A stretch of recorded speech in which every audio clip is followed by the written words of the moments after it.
Vamos, hermano, al tercer libro de la Biblia. Amén. Que es el libro de... ¿Cuál será el tercer libro, hermanos? Levíticos.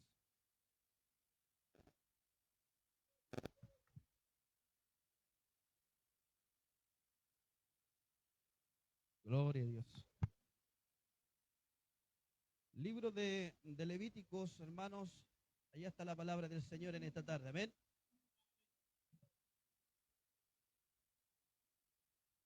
Capítulo 16.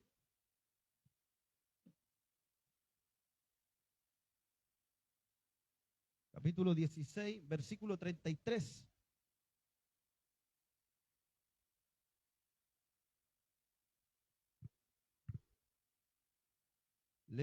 Levíticos, capítulo 16, versículo 33. Amén. Lo han encontrado así como lo van encontrando, hermanos. Nos ponemos de reverencia a la palabra del Señor en esta tarde. Amén. Levíticos, capítulo 16, versículo 33 y versículo 34. ¿Lo han encontrado? Bien, damos lectura entonces en la congregación. Y esto tendréis como estatuto perpetuo para hacer expiación una vez al año por todos los pecados de Israel. Y Moisés lo hizo como Jehová le mandó. O sea, hay que obedecer a la voz de Dios. Vamos a inclinar nuestra cerviz y vamos a orar a la presencia del Señor. Dios bendiga a nuestro pastor para que nos guíe en la oración. Amén. Amado Dios, buen Padre celestial, te damos gracias, Dios eterno, por tu amor, por tu gran misericordia. Tenemos este hermoso privilegio, Dios mío, de poder oír tu palabra, Dios eterno. Prepare la tierra, Rey de gloria. Prepare a tu siervo, Dios mío, úsele como nunca usted le ha usado, Padre. Señor eterno, pasamos a la mesa a servir, a recibir este pan espiritual, Señor eterno, a lo que es tu palabra. Señor, muchas gracias, Padre. Declaramos nuestras vidas bendecidas a través de tu palabra, en el nombre del Padre, Hijo y de tu Santo Espíritu. Amén y amén. Glorificamos al Señor. Gloria a Dios, gloria a Dios, gloria a Dios para siempre. Tome su asiento, hermanos, y vamos a la palabra automáticamente. Amén. Bueno, hermanos, para entender un poquito el libro de Levítico, tenemos que enfocarlos en lo que se trata este trasfondo del libro de Levítico, el tercer libro, amén. Y para eso necesitamos poner atención. Nos ordenamos nuestra silla, hermanos, y ponemos atención para acá, amén. Bueno, el trasfondo del libro de Levíticos, más conocido como el libro de Moisés. ¿De qué fue el libro Levíticos? Moisés, supuestamente se dice también que lo escribió Moisés. Y fue escrito este libro de Levítico, hermanos amados, en el año 1445 a 1405 antes de Cristo. Muchos años atrás se escribió este libro, hermano. Y el libro de Levítico está relacionado con el libro de Éxodo. O sea, el libro de Éxodo y el libro de Levítico, estos dos libros podríamos llamarle que pueden hacer un solo libro. ¿Por qué, hermano? Porque el libro de Éxodo registra cómo los israelitas fueron liberados ¿de quién? De Egipto, de este rey llamado el faraón. Amén. Donde recibieron la ley de Dios. Los libros de Éxodo, recordemos que Dios le mandó todos los estatutos en el monte Sinaí al siervo Moisés, la tabla de los 10 mandamientos, y donde construyeron en ese entonces, hermano, el tabernáculo según el modelo que Dios necesitaba. Eso lo encuentro en el libro de Éxodo 40, versículo 30. Allí, hermano, usted puede dialogar, puede estudiar el tabernáculo de Dios, el modelo de Dios. Ahora, hermano, el Levítico es el tercer libro de ¿quién?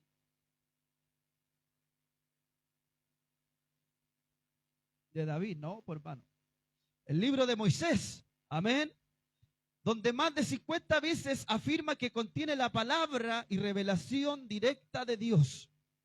Y el propósito de Levítico fue escrito para instruir, escuche bien, a los israelitas, a sus mediadores sacerdotes, acerca de su acceso a Dios. Amén. Mediante de la sangre expiatoria. y donde Dios ha establecido su pueblo llevar una vida santa y agradable en ese entonces.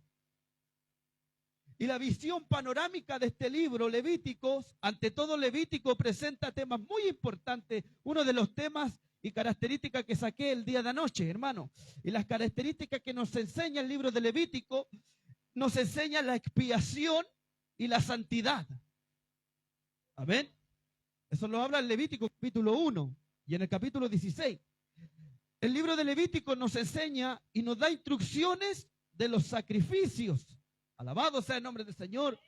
Nos enseña a mantener una vida de pureza moral, mantenerse separado de otras naciones.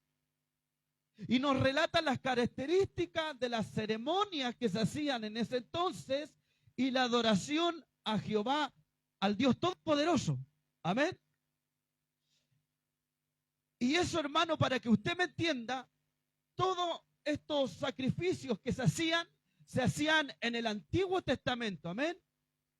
Todo esto lo hacía un sacerdote levantado por Moisés. Recordemos que Moisés podía hacerlo él. Para eso él tenía su mano derecha, más conocido como el siervo Aarón, el cual se le conoce como el sumo sacerdote. Alabado sea el nombre del Señor. Y Aarón estaba encargado de hacer sacrificio, estaba encargado de hacer holocausto, de pedir animales para poder ofrecer sacrificios.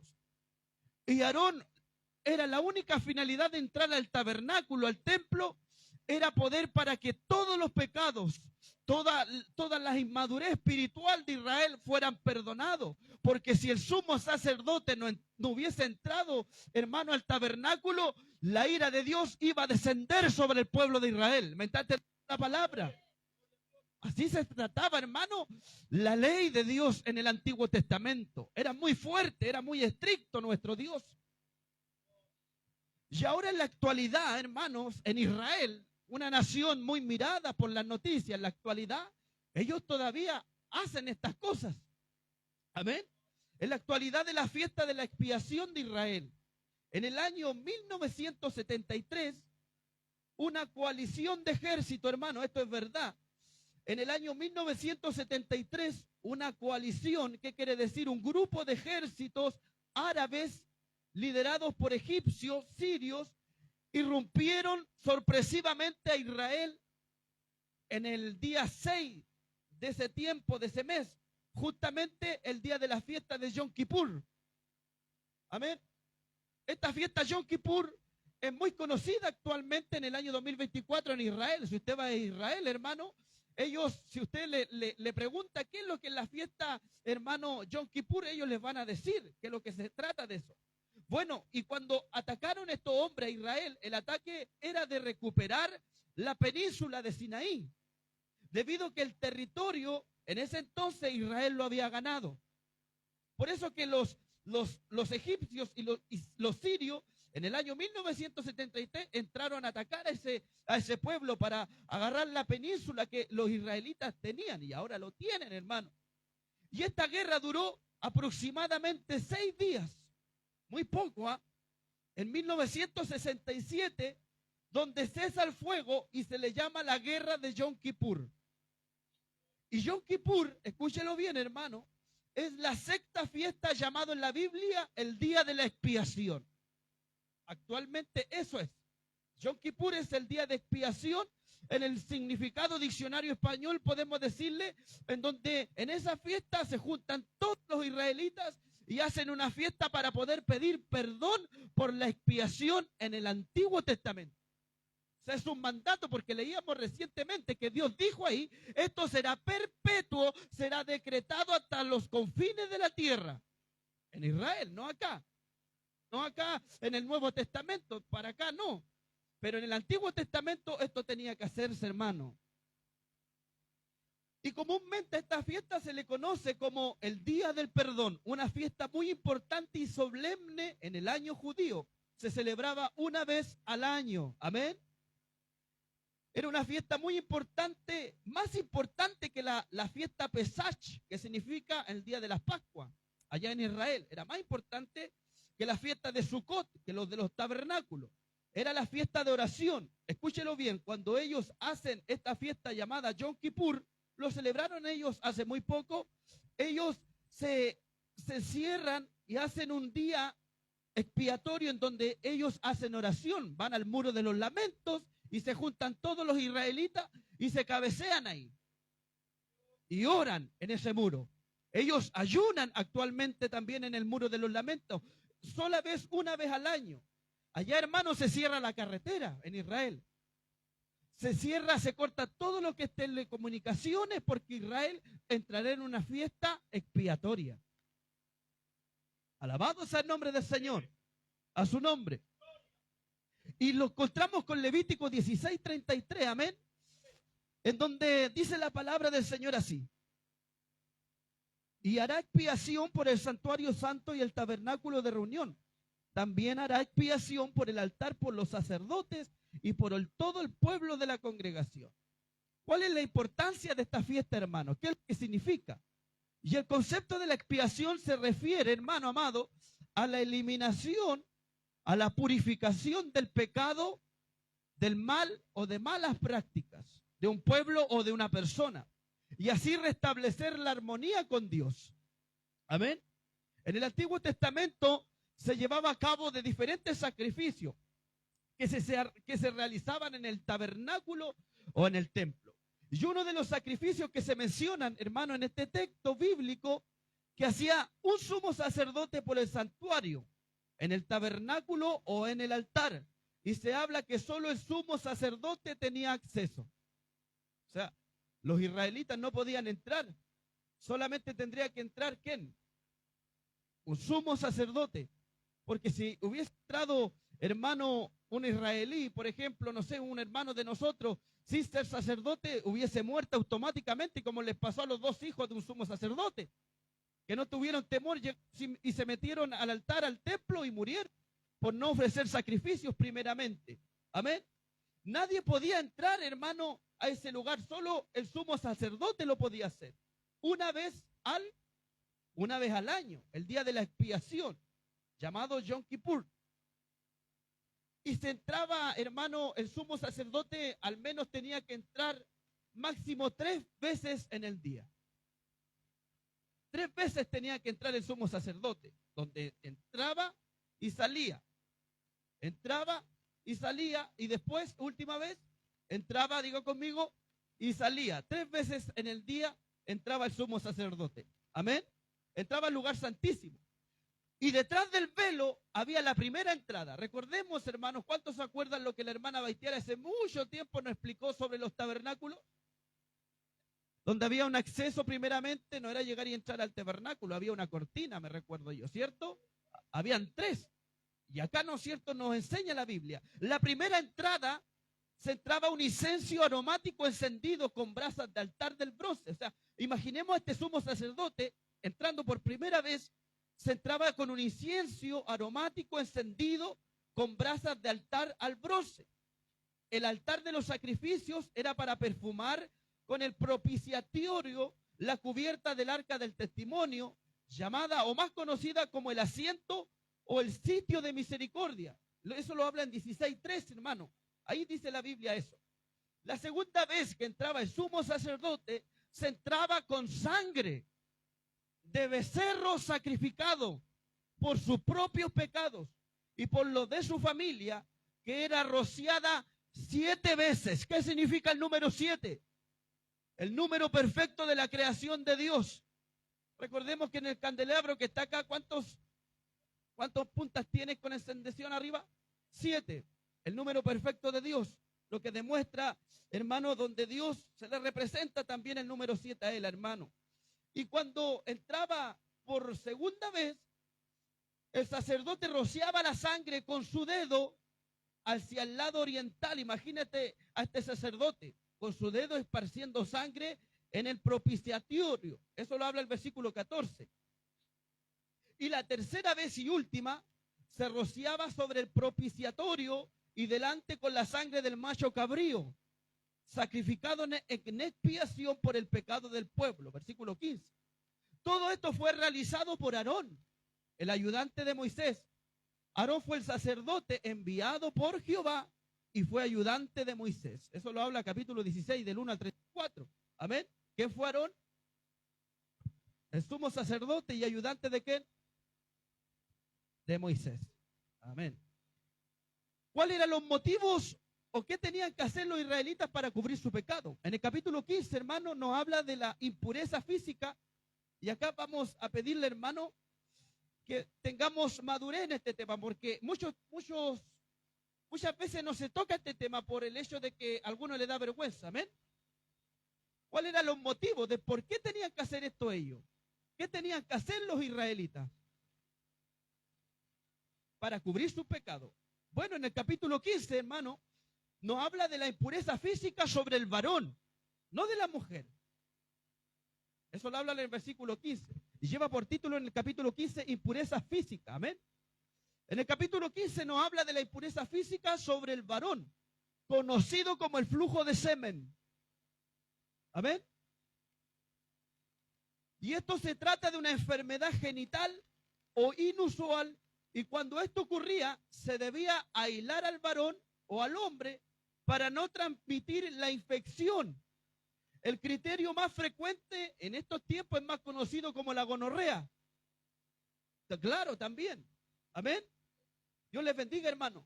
Todo varón que andaba con esta infección, en ese tiempo, todo varón que tocara, ya sea una cama, ya sea un asiento, que si ese hombre se sentara en un asiento, o tocara algún género, o tocara a alguien, todo iba a pasar a ser inmundo.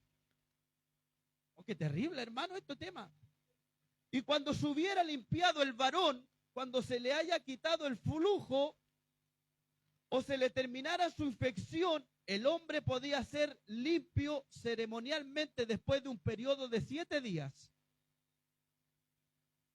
El hombre tenía que tomar, cuando el hombre fuera limpiado de su infección, el hombre solito tenía que ir a buscar 2 tórtolas. ¿Qué será 2 tórtolas? Muy conocido esta aves que vuelan. Amén. Este hombre tenía que tomar 2 tórtolas o 2 palominos. La palabra palomino significa 2 palomitas. Amén. 2 tipos de aves. Y se llevaba una pequeña ofrenda al sacerdote. O sea, el hombre que andaba, se había sido limpiado, tenía que pescar 2 tórtolas o 2 palominos y llevársela al sacerdote Aarón. Y así Aarón hacía el tabernáculo y entraba él y se ofrecía como ofrenda por el pecado y como holocausto. La actividad sexual normal y permitida, escúchelo bien, hacía que el hombre fuera ceremonialmente inmundo. Pero no esto, hermano, no era una condena de Dios. No. Era una forma fuerte para prevenir un aspecto de corrupción sexual o espiritual. La prostitución ritual a menudo se practicaba en un lugar sagrado o quizás bajo de un principio de la ley de Moisés. No se podía asociar con el trabajo en el tabernáculo, ya que esto separaba a Israel con las prácticas espirituales, sexuales de los pueblos vecinos. Quiere decir, actualmente nosotros somos cristianos y está el mundo allá afuera, está el impío, el gentil. Espiritualmente, si nosotros nos juntamos con ellos a compartir lo que ellos hacen, nosotros nos enfermamos espiritualmente. Amén. Esto nos enseña este tema. ¿Cuánto duraba la menstruación de un hombre? Duraba aproximadamente entre 5 a 6 días. Y después, cuando se limpiara, se le acabara su infección, tenía que estar 7 días lejos, un poquito allá afuera, apártate un poquito más allá. Y después de los 7 días pesca 2 aves, 2 tórtolas y ofrece el Aarón, ¿cierto? Y también nos hablaba de una infección más conocida como la menstruación de una mujer. Las damas conocen este tema, ¿amén? La inmundicia durante la menstruación. Esta era una inmundicia en el Antiguo Testamento sobre la mujer, hermano. Cuando la mujer tuviera flujo de sangre, 7 días estaría apartada del pueblo. Para aquellas mujeres, entre comillas, era un beneficio. ¿Cómo, hermano Eduardo, va a ser un beneficio? Claro que sí, porque ellas podían descansar de las tareas domésticas, podían descansar del cuidado de los hijos y de las relaciones conyugales. O sea, era un beneficio para las mujeres. El hombre tenía que hacerse cargo de los niños en esos tiempos. Amén. ¿Me entendió eso? Y la necesidad de la expiación se originaba del hecho del pecado de Israel. Si no se expiaba, hermano, lo sujetaría a la ira de Dios, iba a caer la ira de Dios. Y el propósito de la expiación era para proveer un alto sacrificio por todos los pecados ofrecidos en los años anteriores. Recuerden que se hacía una vez al año. Y cuando se hacía una vez al año, ellos pedían perdón por el año pasado. Amén. Ellos hacían un sacrificio por todos los pecados ofrecidos. Y con este pueblo sería limpio de sus pecados después de un sacrificio y se apartaría la ira de Dios. Ellos, ¿cómo se preparaban para hacer una fiesta así, hermano? Ellos son muy ordenados. ¿Por qué? Porque el día de la expiación se hacía una reunión solemne. Se juntaba todo el pueblo de Israel. Un día en el cual el pueblo ayunaba, en donde el pueblo oraba y se humillaba ante Dios. Amén. Esta acción recalca la gravedad del pecado. Y así Dios iba a ser eficaz solo con corazones contritos, humillados, con una fe salvadora. Alabado sea el nombre del Señor. ¿Qué es lo que podemos aprender con el día de la expiación? Hermanos, que era muy estricto con el pueblo de Israel. Él era muy celoso. Actualmente Él es muy celoso con su pueblo. Amén. Para Él, bajo las tablas de los 10 mandamientos, bajo las leyes conocidas como también la Torá o el Pentateuco de Moisés, hermanos amados, para Dios el pueblo de Israel actualmente es como la niña de sus ojos. Es la nación amada, más querida de Dios, sin menospreciarlo a nosotros. Por eso que usted, el pueblo de Israel actualmente es una nación muy envidiable, es una nación muy bendecida. Sus hectáreas son bendecidas con la agricultura, con las telecomunicaciones. Tiene una cobertura, cuando hay guerra se le ataca, se le aparece una cobertura como un globo y la nación es cubrida. Casi el 90% de su nación es muy cubierta por un sistema tecnológico.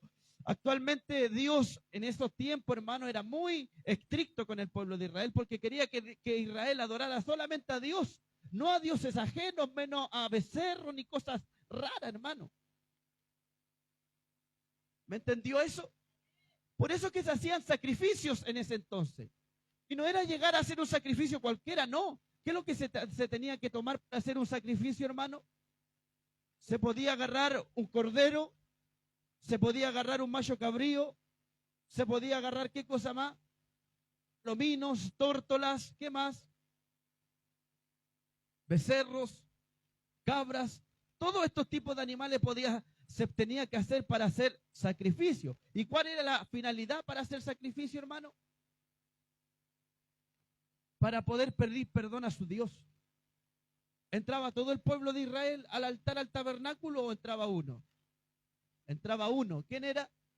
El sacerdote llamado Aarón, el ayudante de Moisés. Amén. Y recordemos, hermano amado, que en el Nuevo Testamento Cristo fue nuestra expiación. ¿Cuántos dicen amén a eso? ¿Cuántos le dan gracia al Cordero de Dios? Jesucristo, más conocido como Jesús de Nazaret, Él fue nuestra expiación. Amén. Bajo el antiguo pacto, hermano, se requería sangre. Se necesitaba sangre en el Antiguo Testamento de un animal. Amén. Se requería sangre de sacrificio para santificar casi todo el pueblo de Israel. El perdón de los pecados en particular dependía de la muerte o de un sacrificio de un animal en el Antiguo Testamento. ¿Me está entendiendo? Dependía de un animalito el perdón de Israel. Oh, qué terrible, hermano. Me imagino que ya los israelitas no quedaban sin ninguna ave porque era tanto el pecado. ¿De dónde iban a sacar aves? Qué terrible, hermano. En los libros de Juan, capítulo 1, versículo 29, nos encontramos con un episodio donde Juan el Bautista estaba bautizando, recordemos, hermano. Amén. Él estaba bautizando. Juan el Bautista se le conoce como un hombre de un carácter refutante, un carácter directo, un predicador más conocido como un predicador pentecostal directo a los huesos. Juan el Bautista. Amén. Recordemos en un episodio que él estaba bautizando. ¿En qué río? Estaba bautizando en el río de Jordán. Él estaba bautizando a los arrepentidos y convertidos. Amén. Dice que Juan el Bautista, al momento que sumergía a un hombre al agua, dice que Dios automáticamente a Juan el Bautista Juan el Bautista vio a un hombre de lejos, más conocido como ¿quién? A Jesús de Nazaret. Lo vio de lejos, hermano. Juan el Bautista dijo en sus palabras: he aquí el Cordero de Dios que quita el pecado del mundo. Ya se estaba profetizando la venida del Cordero de Dios. ¿Cuántos dicen amén a eso? Y le sacamos palma de alabanza a la palabra.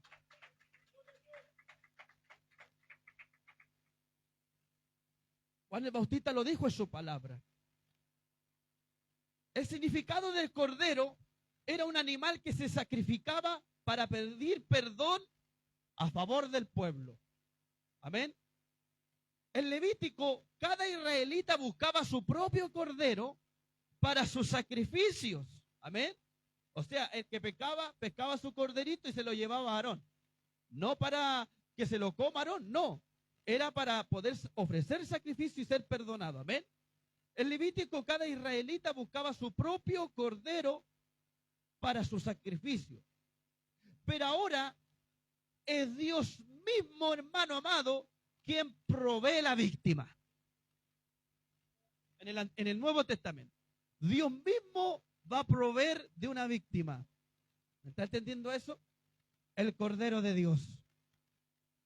Génesis capítulo 22, versículo 7, versículo 8, Génesis 22, 7 y 8, también vemos un episodio en donde se va a hacer un sacrificio, más conocido como el padre Abraham junto a su hijo Isaac.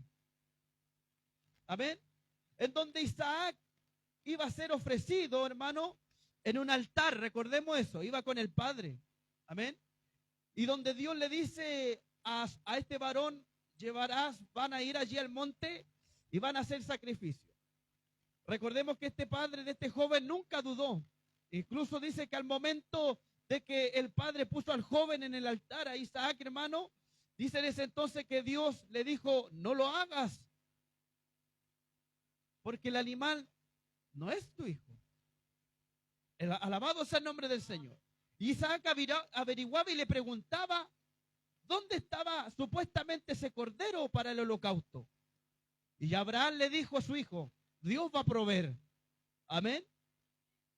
Otra diferencia importante era que la sangre de los animales solo se podía expiar o cubrir los pecados, mientras que Cristo iba a quitar el pecado del mundo. Amén. Y de todos nosotros, ¿por qué no? Esa es la diferencia de nuestro Dios Todopoderoso. Que la sangre de los animales en ese Antiguo Testamento se podía expiar y se podía cubrir. Todo tipo de pecado en el Antiguo Testamento. Mientras ahora que el Cordero de Dios, el que quita el pecado del mundo, no iba tan solo a cubrir, sino que iba a cortar el pecado. Y nosotros, usted y yo, íbamos a tener un libre acceso al trono de la gracia. No tan solo para nosotros, los cristianos, los evangélicos, los canutos. No, para toda la humanidad.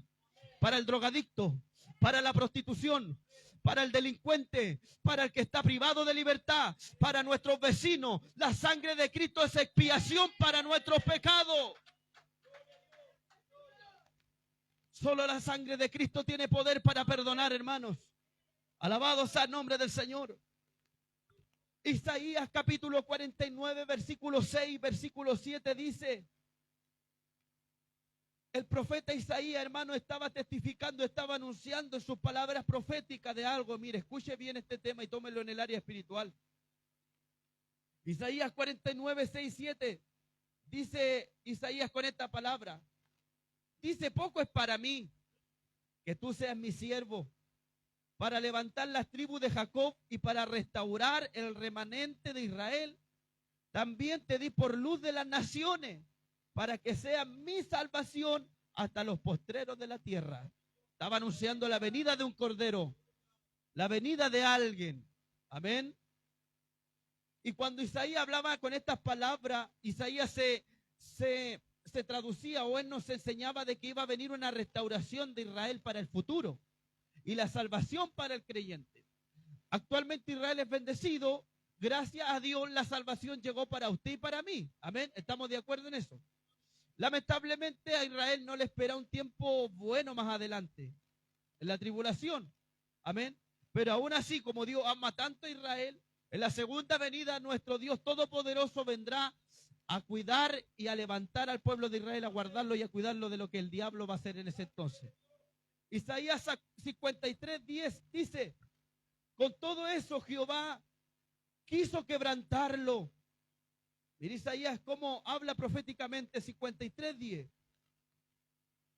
Con todo eso Jehová quiso quebrantarlo, sujetándole a padecimiento, y cuando haya puesto su vida en expiación, escuche, por el pecado, verá un linaje y vivirá por largos días, y la voluntad de Jehová será en su mano prosperada. Oh, qué hermoso, hermano. Dijo Isaías con su palabra. Con todo eso, Jehová quiso quebrantarlo. ¿De quién estará hablando? De Jesucristo, el Hijo de Dios. Con todo eso, Jehová quiso quebrantarlo, sujetándole a un padecimiento del Hijo de Dios. Y cuando haya puesto su vida en expiación, ¿qué quiere decir expiación? Cuando este hombre haya puesto su vida en sacrificio por el pecado, se verá su linaje, vivirá por un largo día. Habla del Hijo de Dios. Y la voluntad de Jehová, o sea, la voluntad de su Padre, será en su mano prosperada. Gracias, Señor, le damos a Él. El significado o el cordero, hermano, es una metáfora dicha también en el Antiguo Testamento, ¿cierto? Amén. Como designio que Jesucristo sería expuesto a la muerte. Alabado sea el nombre del Señor, hermano. El significado o el cordero es una metáfora dicha también en el Nuevo Testamento como designio que Jesucristo sería expuesto a la muerte para expiación del mundo, tal como la cultura judía lo hacía. Amén. Ahora, el significado bíblico del Cordero de Dios se refiere al momento, hermanos, al que a Jesús se le empezó a llamar así. Por eso que a Jesús se le conoce como el manso Cordero. O cuando entonamos alabanza, digno eres de gloria, digno es el Cordero de Dios. ¿De qué se está refiriendo? De Jesucristo, la segunda persona ¿de qué? De la Trinidad, el Hijo de Dios. Amén. Se le conoce así a Jesús como el Cordero, ya que Él fue el único sacrificio para todos nosotros, tan solo para nosotros y también para la visita. Amén. Esa fue la finalidad, sacrificio del Hijo de Dios, más conocido como el Cordero de Dios, el que quita el pecado del mundo. No tan solo de nosotros, hermanos, sino de todo el mundo. Diferencia entre tipo y realidad. Mire, lo que yo me encontraba ayer estudiando un libro y rescaté esto. De un libro muy conocido, hermano, de un escritor, John Loward, en donde él hace diferencia entre Aarón y el Hijo de Dios. Mire, pongamos atención. Diferencia entre el tipo en el Antiguo Testamento y la realidad en el tiempo de la gracia. Aarón oficializó un tabernáculo terrenal, ¿cierto? Él tenía algo terrenal, un tabernáculo donde él entraba. Pero Cristo ahora vino a hacer algo celestial allá arriba, donde todos vamos a entrar. ¿Cuántos dicen amén a eso? Aarón era el sumo sacerdote, ¿cierto? Bueno, y Cristo ahora es el gran sumo sacerdote. Mírenla, qué tremendo esto. El sacerdocio de Aarón era temporal, recordemos eso, que era momentáneo, pero el de Cristo es eterno. Gloria a Dios para siempre. Aarón necesitaba ofrecer sacrificios por sí mismo, pero Cristo no lo necesitó. ¿Sabe por qué? Porque él estaba sin pecado. Ese es el secreto. Eso lo habla Hebreos 9:12, capítulo 25, capítulo 26. Las diferencias entre Jesucristo y el sacerdote Aarón. Y cuando estudiaba esto, me fui al flagelo, me fui al sacrificio de Cristo. Amén. El sacrificio y la muerte de Cristo, hermano amado, tocaba muy profundamente mi corazón. ¿Por qué? Porque los sacrificios en expiación proporcionaban una cobertura, no una eliminación. Sin embargo, la sangre de Cristo derramada en la cruz es la suprema expiación. Bajo la sangre de Cristo son todos los pecados limpiados, siempre y cuando el varón tenga ese corazón blandito y se reconozca que ha pecado. Porque si un hombre, una mujer, un joven, una jovencita no reconoce sus pecados no serán limpiados. Obviamente nosotros no somos católicos. ¿Por qué, hermano Eduardo, está diciendo eso? Porque cuando los católicos conocen este tema, que cuando hacen un pecado, ¿dónde van? Van donde el cura. El cura está más negro que Pelé, hermano. Y pagan, claro. Y ahí está el cura. ¿Para qué viene usted, hija? A confesarse. No es que me gusta mi vecino, me gusta mi vecina y él tiene señora y bueno, es pecado. Bueno, tus pecados son concedidos porque los dijiste. De esa forma actúa la Iglesia Católica, lamentablemente. Claro, sí, amén. Pero ahora no. ¿Sabe por qué? Porque nosotros fuimos perdonados, ya fuimos perdonados. Ya fuimos perdonados. Pero lamentablemente pecamos todos los días. ¿Cómo podemos hacer una expiación nosotros como iglesia? Humillárnosnos. Ya no tenemos que pescar un cordero, una cabra, un macho cabrío, un animalito para ofrecer sacrificio y traérsela al sacerdote para que nuestra oración la pueda escuchar Dios. No, hermano, pero lamentablemente hemos perdido el temor a la presencia de Dios. Que Dios nos ayude, hermano. Recordemos que en un momento Jesús, antes de su propio sacrificio, vayamos al episodio de Jesús en el huerto llamado Getsemaní. Amén. Recordemos que en un momento Jesús, ante su propio sacrificio, en Marcos capítulo 14, versículo 32, versículo 40, dice que Jesús estaba con sus discípulos, amén, en el huerto de Getsemaní, en donde Jesús se apartó de sus discípulos y orando a su Padre, Él estaba profundamente angustiado, Él estaba triste por lo que tenía que pasar muy pronto, en unas par de horitas más. Recordemos eso. Si usted lee la Biblia, me está entendiendo lo que estoy hablando. Amén. Estaba orando Jesús no estaba junto a sus discípulos, porque Jesús cuando llegó, ¿qué le dijo a los discípulos? Ustedes no oran ni una hora y están todavía despiertos. Le tiró el tirón de oreja a su maestro. Amén. Jesús, estando en agonía, estando triste, estando preocupado en el Getsemaní, Él estaba orando ¿a quién? Esto es para nosotros Jesús. ¿A quién estaba orando? A su Padre que estaba en los cielos. Amén. Él estaba triste, estaba angustiado, hermano, por lo que tenía que padecer. La Biblia dice que Jesús al menos oraba 3 veces en cada momento en ese Getsemaní, en esa madrugada. O sea, era una angustia tremenda. Y nosotros cuando estamos angustiados no oramos ni una hora. Y cuando empecé a averiguar la historia de Jesús en el Getsemaní, dice que su cuerpo expresaba nervios. Expresaba agotamiento. En el Getsemaní él estaba orando y ¿qué es lo que tenía? Nervios. ¿Por qué iba a tener nervios nuestro maestro? Porque sabía, hermano, que, vamos, participemos todos. ¿Por qué? Porque iba a ser sacrificado. E incluso iba a sufrir una traición. ¿Por quién? Por Pedro. Amén. No, disculpe, por Judas, bien. Por Judas el Iscariote. Amén.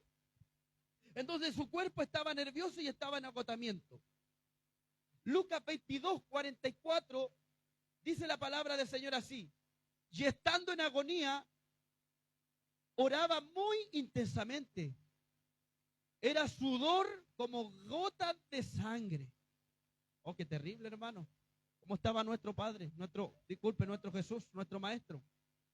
Lucas 22, 44 nos enseña que estando Jesús en agonía en el Getsemaní, oraba muy intensamente. Quiere decir que oraba muy seguido en ese entonces. Y el sudor que se le caía por su cabeza, aparte del clima húmedo en ese huerto, dice que el sudor que botaba era como gotas de sangre que caían a la tierra. O sea, donde cuando Jesús oraba en el Getsemaní, su tierra que estaba bajo su cabecita estaba llena de sangre. No era sudor. Después vamos a ver que era sangre. Qué terrible lo que padeció el Cordero de Dios.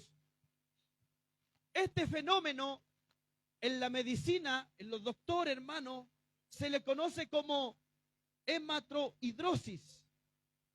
Amén. Gloria a Dios. lo que botaba Jesús en el Getsemaní, un doctor, este fenómeno se le conoce como hematohidrosis. ¿Qué significa esto? Es una afección en la cual los vasos sanguíneos capilares de nuestra cabeza que alimentan las glándulas sudoríparas se rompen, provocando que suden sangre, y ocurre por condiciones de estrés físico o emocional extremo. Eso es lo que provoca esta enfermedad, que no es normal. Cuando una persona está muy nerviosa, está en estrés, siente que ya no da más, tenemos que tener cuidado, porque esta enfermedad llamada hematohidrosis hace que nuestro capilar, nuestro pelo está acá, ¿cierto? Bueno, algunos ya no tienen ya, pero hermano amado, hermano, esto se rompe, la capa, lo peladito que se me ve acá, ¿cierto? Se rompe y se abre el tejido y bota sangre. Eso es lo que botó Jesús en el Getsemaní. O sea, no estaba orando, no estaba tan solo orando, estaba sufriendo físicamente dolores. Le damos gracias a Dios por lo que sufrió.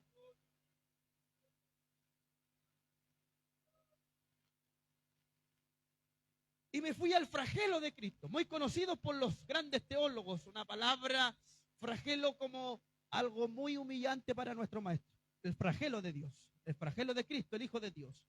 Bueno, el flagelo de Cristo consistía en el tiempo romano de 39 azotes. 39 azotes, hermano, los romanos tenían que darle ya sea a un ladrón, ya sea al que se decía pasar, no sé, cualquier cosa. Bajo la ley de los romanos, hermano, el imperio romano tendría que dar 39 azotes de castigo a esa persona. Amén. Y me fui a la palabra azote. El azote legionario estaba formado, mire, imagíneselo usted. El azote que usaron estos romanos, es lo que tenían en sus manos. El azote legionario estaba formado por tiras de cuero. No era ni por lana. El azote, en lo que los romanos tenían, estaba formado por tiras de cuero y con pequeñas bolas de plomo. O sea, ¿qué es lo que será como un plomo? Como un hierro, algo bien grueso, bien redondo. Y en sus puntas de estos redondos habían despunte de huesos.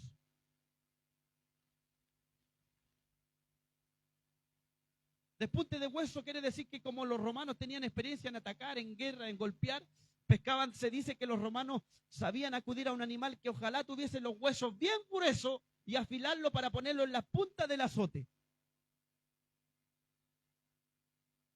En los azotes, los judíos o romanos eran aproximados, ¿cuánto eran? 39 azotes. Jesús fue golpeado con azotes.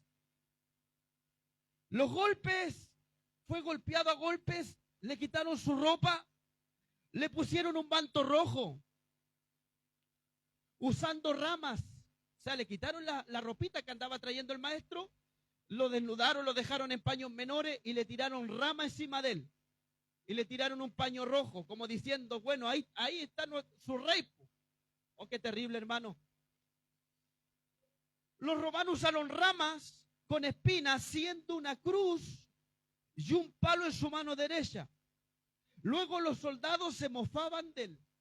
O sea, estando votado nuestro maestro Jesús de Nazaret, estando votando en el concilio romano, alrededor de un círculo de puros romanos, se burlaban, lo golpeaban, hermano, y le tiraron aparte una paja de puro desperdicio de espinas, y le tiraron un manto rojo a él. Se dice que en un momento, escúchelo bien, hermano, se dice que en un momento los soldados romanos hicieron un círculo cuando estaba botado Jesús. Se dice que en un momento los soldados romanos hicieron un círculo para divertirse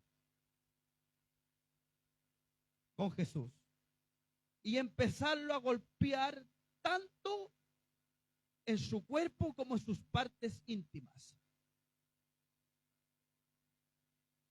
Esto toca, hermano, ¿ah?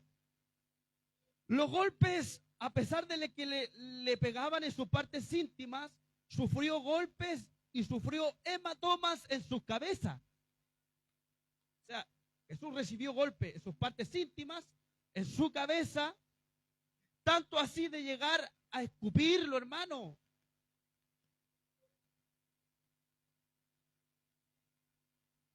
Escupirlo, quizás esto no dolía, ¿cierto? Un escupo no duele. Pero ¿por qué lo hicieron los romanos, hermano? ¿Sabe por qué lo hicieron ellos? Porque escupir en ese tiempo era para humillar a una persona, herir sus sentimientos. Por eso que estos hijos del diablo, hermano amado, escupieron a nuestro gran Rey de Reyes y Señor de Señores. Golpearon a la cabeza de Jesús de Nazaret, tanto que sus ojos se le hincharon de golpes. Sus ojos no se podían abrir, ya que sus ojos estaban hinchados y se le cerraban de tantos golpes en su cabeza. Sus dientes se le fueron caídos por recibir patadas en sus glándulas dentales. Fue demacrado nuestro maestro, hermano. Y usted por cualquier cosa se va de la iglesia. ¿No me saludaron?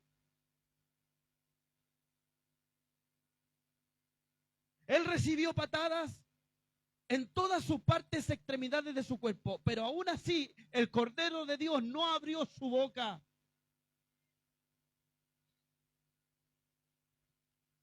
La corona de espina medía casi 1,5 pulgadas.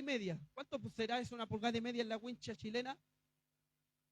Pasadito de 1 centímetro, 2 centímetros. La espina de la corona. La corona de espina medía casi 1,5 pulgadas y fue colocada ¿sobre qué?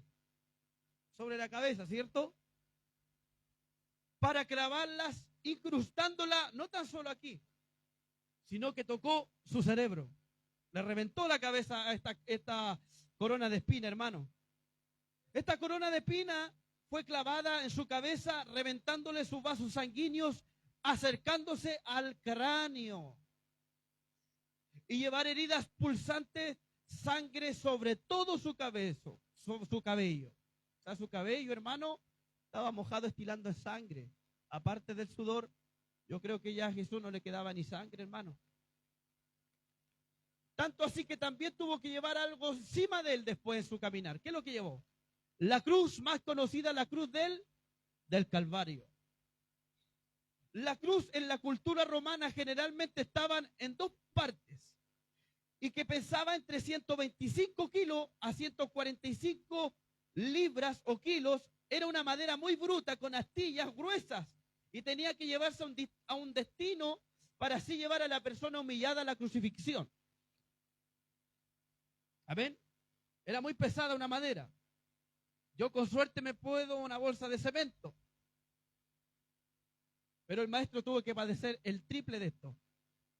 Amén. No tan solo llevó una cruz, llevó una corona de espina. ¿Qué más llevó nuestro maestro? Los clavos. Algunos no saben, hermano, qué es lo que llevó el Jesús en la cruz. Amén. Llevaba clavos, ¿dónde?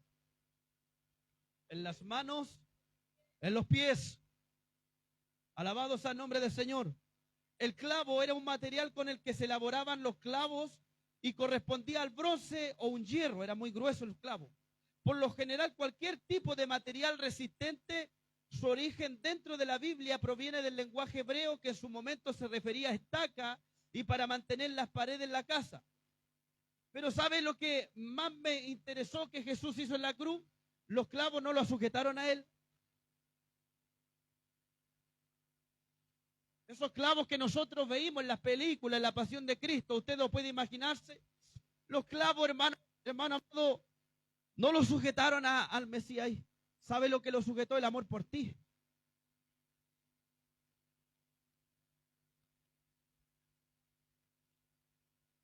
Él tenía todo el poder para decirle a su padre: Padre, envía una legión de ángeles y trae una destrucción sobre estos romanos y llévame.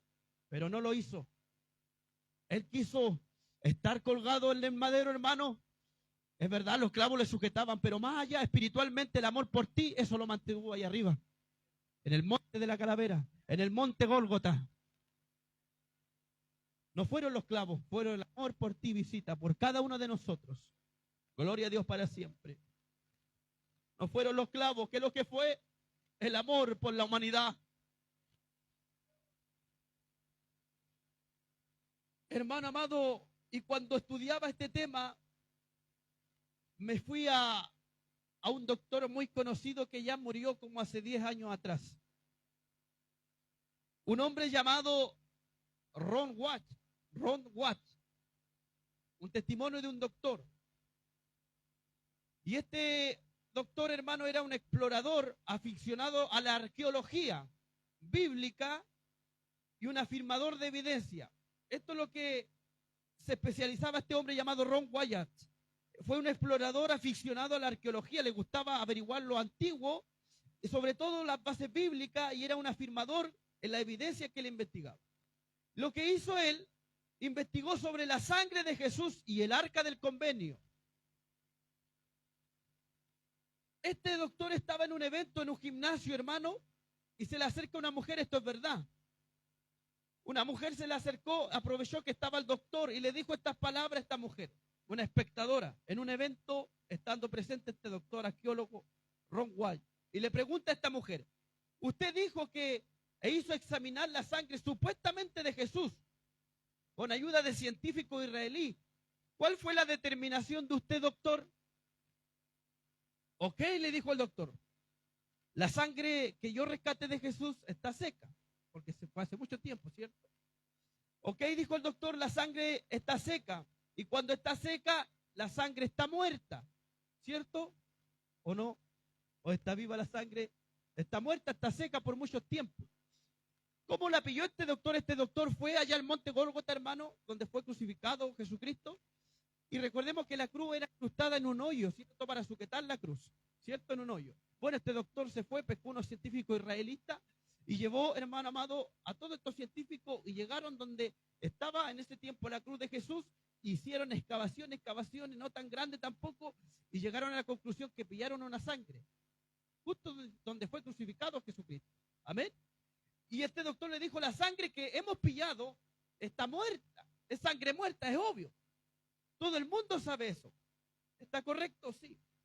Pueden hacer una prueba, le dijo el doctor, a la sangre de los faraones, de las momias, los faraones, ellos están muertos, su sangre está muerta. Es obvio porque fueron muchos años. Hay ciertas cosas que ellos pueden hacer, pero no. Y este doctor le dijo, ¿pueden ustedes conseguir una cuenta de cromosoma por cualquier método que yo conozco? Las cosas continúan cambiando. No profeso saberlo todo, dijo este doctor. Sin embargo, no sé de ningún método para conseguir la cuarta macrosoma de la sangre muerta. Él lo que decía en sus palabras, él decía, yo pesqué esta sangre, pero se la voy a llevar a los científicos para que averigüemos las cromosomas de esta sangre, la que pillaron en la cruz. Y este doctor dijo, ¿ustedes se pueden conseguir el ADN de esta sangre? O otras cosas, pero no la cuenta de las cromosomas. La cromosoma se le conoce como las células, amén, lo que usted tiene en su cuerpo. Se le conoce como células vivas. Ahora, primero, todo en este análisis, el doctor Rohan le dijo a sus científicos israelitas, escuche esto, hermano, pesquen esta sangre seca, muerta, lleven la sangre a un laboratorio en Israel y llévenla a un lugar donde se especializan profesionalmente. Y le pregunté a aquella israelí, que se especializa en el antiguo, y llevar esto al laboratorio profesional de confianza, y tan solo le dijo el doctor, por favor, examinen esta sangre, infórmenme lo que puedan decirme de ella. Pasó alrededor de varios días, porque estaban examinando la sangre que pillaron. Esto es lo que le dijo el doctor, por favor, yo necesito, cuando ustedes vean las células con un microscopio, vean cualquier cosa que detecten, infórmenme. Eso le dijo este doctor, amén. Bueno, ellos dijeron, bueno, vamos a reconstituir la sangre y la pondremos a solución salina normal y estará por 72 horas en una agotación suave. Llevaron la sangre, hermano. Ok, le dijo el doctor, cuando suceda esto, yo quiero estar allí. Por favor, cuando ustedes tengan todo listo, llámenme, yo quiero estar allí. Para ver qué resultado arroja la sangre que encontraron, hermano. Oh, esto es hermoso. Estando por 72 horas en agotación suavemente la sangre, cuando suceda esto, el doctor dijo, llámenme, yo quiero estar ahí. Cuando suceda esto, quiero estar allí. Luego, pasado el tiempo, ellos dijeron, ¿es sangre humana esto? Dijeron los científicos, es sangre humana. Y podemos decirte esto, doctor. Luego sacaron la sangre, las células blancas y ponla en un crecimiento, tela por 48 grados. Subieron la temperatura de esa sangre, de temperatura. Luego pusieron un microscopio, ustedes saben lo que es eso, y examinaron y llamaron al jefe en ese momento, porque todo empezó a asustarse, se empezaron a asustar porque esa sangre había células vivas. Amén. Era como raro, era ilógico de una sangre de hace muchos años que estuviera viva, hermano. Llamaron al jefe de allí, llamaron al doctor Ron y empezaron a hablar en hebreo ellos y dijeron, señor Ward, esta sangre humana solo tiene 24 cromosomas. Todas las personas, está hablando de nosotros, tiene 46 macrosomas. O sea, 23 de su madre y 23 del papá, ¿cierto? Usted recibió o recibe una X de su madre y pueden recibir también una X de su padre. Esta sangre tiene 23 cromosomas del lado de la madre y solo un cromosoma de que fue un hombre niño.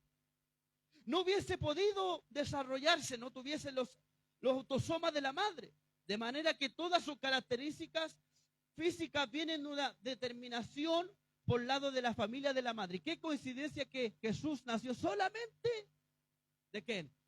De la mamá. No se metió ni José. ¿Por qué? Porque ¿quién llevó a ese efecto? El Espíritu Santo. Amén. Sabemos eso. Y esto estaban tomando por curiosidad estos doctores. Dijeron, qué raro que esta sangre tenga cromosomas de una mujer y no de un hombre. Alabado sea el nombre del Señor. Físicamente vieron determinada y cerraron el caso por los lados de la familia que era sangre de una madre. Y que era su masculinidad fue determinada por este único y que vino de una fuente, no de un varón humano, sino vino del Padre. Luego ellos dijeron, señor Ward, esta sangre está viva, ¿de dónde la sacó? ¿De quién esta sangre? Yo dijo este varón, fui a buscarla allá en el monte Gólgota con científicos, recuperamos esta sangre. Y estos hombres le dijeron, señor Ward, le tenemos una noticia. Esta sangre está viva.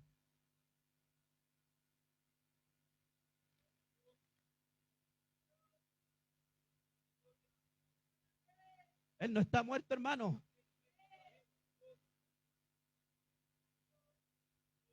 Este varón dijo con sus palabras, esa sangre es de nuestro Mesías. Y Él está vivo. Oh, le doy gracias a Dios, hermano. Porque siendo golpeado, vituperiado, hermano, su sangre botada por el suelo, camina al Gólgota, su sangre todavía tiene poder para sanar, su sangre tiene poder para libertar, para perdonar todo tipo de pecado. En la sangre de vuestro Mesías, dijo el doctor Ron Ward. El beneficio de la cruz trajo salvación al alma, trajo salud del cuerpo, trajo acceso libre al trono de la gracia, autoridad sobre el diablo, sobre la muerte. ¿Sabía usted que usted tiene autoridad sobre la muerte? Tenemos autoridad sobre el diablo y sobre la muerte, hermano. Tenemos autoridad sobre la enfermedad, porque Cristo trajo sanidad en la cruz del Calvario, trajo salvación al alma, trajo arrepentimiento. El sacrificio que Jesucristo hizo en la cruz nos hizo un acceso libre hacia el Padre. A Jesucristo se le conoce en el Nuevo Testamento como el manso cordero, el Hijo de Dios, el humillado, el vituperiado, el escarnecido, el escupido, el azotado, el humillado. Al momento de que su maestro, nuestro Dios Todopoderoso, en forma humana, el verbo hecho carne en la tierra, estando en la cruz, había un romano al lado derecho de Jesús en la cruz. Y como le tenían tanta envidia, le tenían tanta mal al maestro, si le tenían mal al maestro, ¿cuánto más le van a tener mal a usted? Así que eso le digo todo a usted. No le vamos a caer como monedita de oro a nadie. A Jesucristo le clavaron en su costado, en su costilla, una lanza. Y esa lanza le llegó hacia el tórax, llegando casi al corazón. Al momento de ser incrustada esa flecha o esa lanza, automáticamente Jesucristo murió. Dice entonces la historia que la sangre derramada por el madero, esta es la que pescó el doctor Ron Watts. Porque en ese hoyo esa sangre fue incrustada entre medio, donde está supuestamente una iglesia católica ahí, actualmente. Dos sepulcros en Israel. Una que tienen los católicos y que está cerca del Getsemaní. A mi parecer, y donde se siente más la presencia de Dios, a mi parecer, es la que está en el Getsemaní. Se dice que allí está actualmente el hoyo, está la cama y no está la piedra. Esa sangre derramada, vertiente, hermano, botada aquí en el camino, en ese camino, en la cruz del madero, hoy está allí, hermano amado, más viva que nunca para perdonar nuestros pecados. Hoy no necesitamos animales. No necesitamos animales, no necesitamos nada tipo de sacrificio. Ahora no, hermano. El pecado ya vino a perdonarnos nuestro Señor Jesucristo. Y hoy, hermanos, cuando nosotros pecamos, usted peca, cuando nosotros reconocemos que hemos pecado, es fácil, es doblar nuestras rodillas y decirle al Señor, le he fallado, he pecado, no tengo animales, ya no puedo hacer eso, no. Pero he reconocido que tú enviaste al Cordero, al Hijo de Dios, y que hoy se ha convertido en el abogado, el intercedor, el que dice a su Padre, perdónalo porque no saben lo que hacen. El sumo sacerdote se preparaba, ayunaba, oraba al pueblo de Israel. Y ahora nosotros cuando nosotros pecamos, cuando cometemos un error, oramos, ayunamos, llegamos y entramos por esa puerta como si nada. Pedro, Juan y Diego por su casa, sin pedirle perdón a Dios, sin venir a humillado. Nos saludamos y no somos capaces de doblar nuestras rodillas, hermanos. Sin reconocerlo, hermanos, que muchas veces hemos pecado. Sin reconocerlo que muchas veces la vida, la salud que usted tiene es gracias a Dios. Mientras otros dependen de una sangre, de convidar sangre a los que están enfermos en el hospital, usted tiene sangre, hermano, sana, viva, para la gloria de Dios. Está sano, puede caminar, puede venir a la casa del Señor, puede regocijarse, puede bendecir la obra de Dios. Porque Cristo pagó el precio por nosotros. Jesucristo el inmortal pagó el precio por nosotros, hermano.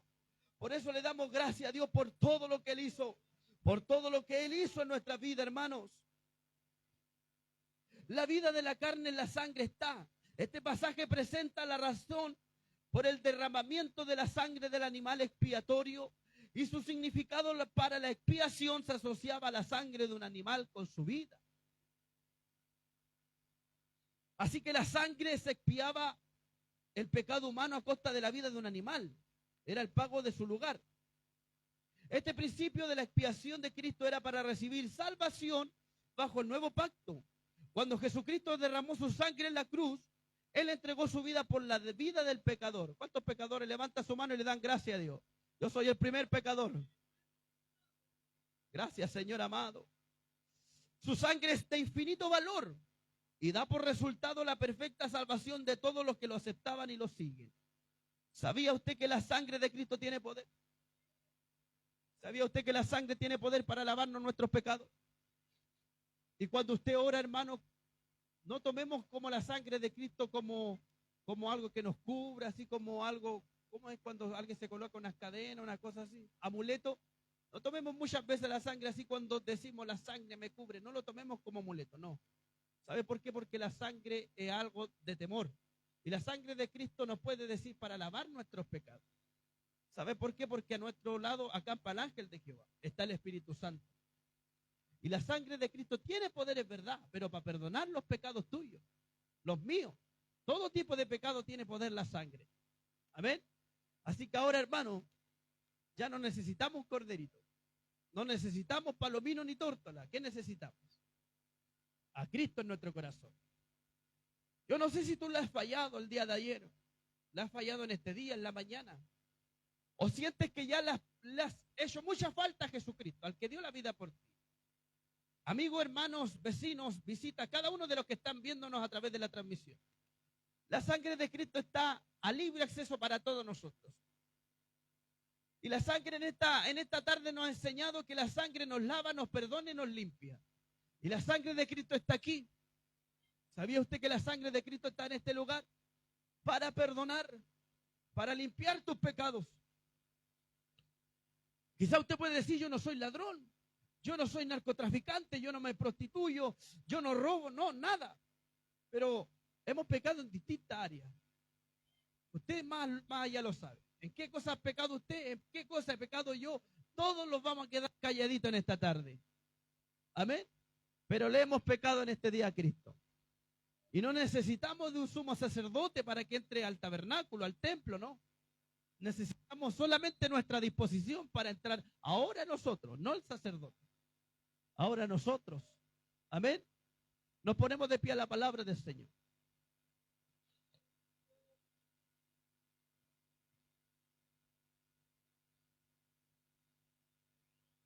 Y le vamos a dar gracias a Dios por esta linda palabra, hermanos. Amén. Le vamos a darle gracias a Dios por la sangre de Cristo, por el día de la expiación. Padre nuestro que estás en los cielos, Dios mío, santificado sea tu nombre. Te damos gracias, Padre eterno, por tu palabra. Gracias por tu presencia, por esta linda enseñanza, Dios mío. He creído que la palabra ha llegado a buena tierra para quienes lo recibieron de verdad.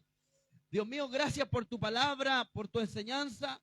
Ayúdanos a tener temor cada día, Dios mío. Esto no es un juego, no es nada de eso, Dios amado. Ayúdanos cada día a serte fiel, a poder, Señor amado, confiar en tu palabra.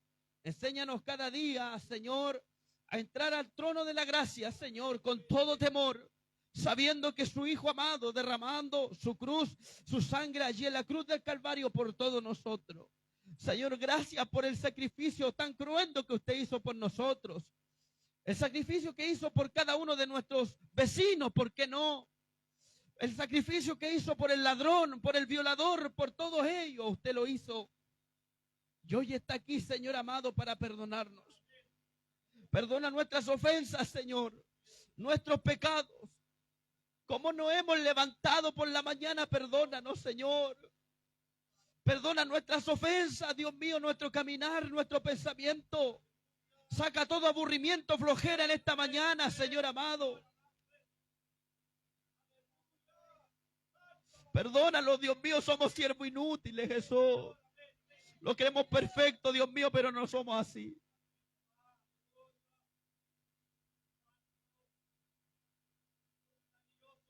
Te amamos, te bendecimos, Señor.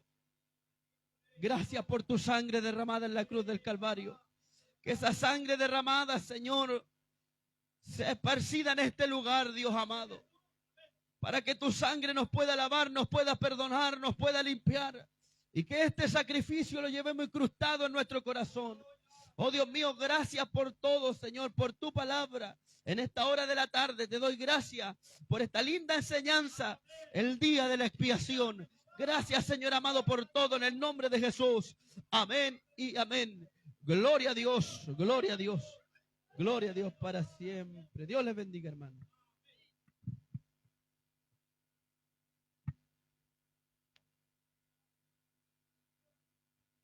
Gloria a Dios para siempre. ¿Cuánto le dan gracias al Señor por su palabra? Hermoso lo que pudimos aprender hoy día. Siempre se aprende algo nuevo.